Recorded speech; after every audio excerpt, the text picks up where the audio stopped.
La junte militaire au pouvoir a fini par dénoncer une tentative de coup d'État.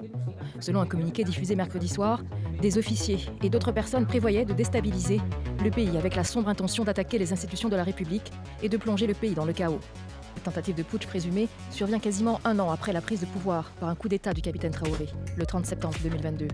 Il s'agissait alors du deuxième coup d'État en 8 mois que connaissait le Burkina Faso, miné depuis près de 10 ans par de violences meurtrières sur une grande partie de son territoire. Selon le communiqué officiel, c'est le 14 janvier que des militaires et des civils avaient l'intention de renverser la junte au pouvoir au Burkina Faso. Qui sont-ils? Des militaires. Le communiqué précise que parmi les militaires, il y a des militaires en activité, il y a des militaires à radier, il y a d'autres qui étaient à la retraite, et qu'il y a également des civils ainsi que des activistes. Une attaque sur le palais présidentiel de Ouagadougou, une attaque aux frontières et contre une base militaire. Voilà ce que la junte affirme avoir déjoué au Burkina Faso.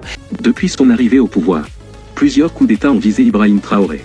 Décembre 2022, septembre 2023, des infiltrations dans l'armée, des campagnes de désinformation, des pressions étrangères, des menaces de sanctions. Mais il ne recule pas. Face à la tempête, il reste debout, sans peur. Et derrière lui, le peuple tient la ligne. Le Burkina Faso résiste. Et cette fois, ce n'est pas un homme. C'est une nation qui se lève.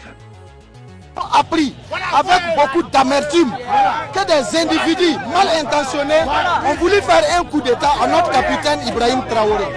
C'est pourquoi nous sommes sortis pour dire non. Ibé, c'est le Burkina Faso, c'est le peuple, c'est la jeunesse concerne qui a choisi Ibé et nous on est derrière Ibé. Il a vu les cris des veuves, il a entendu les cris de la jeunesse. Nous on est déterminés à prendre même des actes contre les ennemis du Burkina.